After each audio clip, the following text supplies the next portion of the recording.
તમારે ફલાણું ડેરું નડે અને તમારે સધી નડે છે, મેળી નડે છે, ધાપડી નડે છે, બધું નડે.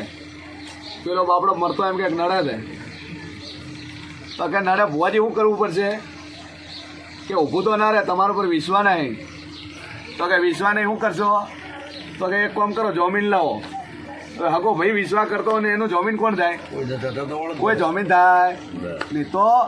તો કે હવે એક કામ કરો, પાટે થોડા ઘણા પૈસા મેળો એટલે જમીન થઈ જાય તમારું. માટે મેલો નગર મેલો દાગીના જ્વેલરી એટલે એ મેલાવો એટલે થઈ ગયું જમીન.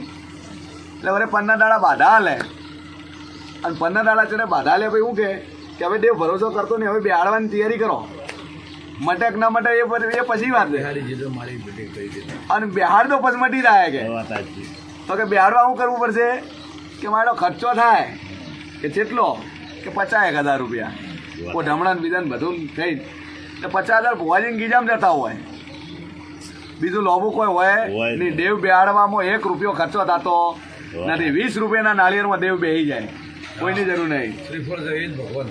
એ ભગવાન છે અને એક શ્રીફળમાં દેવ બેસી જાય એટલે દેવ બેહાડ નો કે 50,000 ભુવાજીને ગીજામ જતા રહ્યા, દેવ બેહાડ દીધું, ધણીને વખો મટે નહીં. એટલે હવે બેહાડ્યું એટલે બધે કે તકલીફ એને ડબલ વધી જાય, કારણ કે નક્કી ન હોય આડે ધડ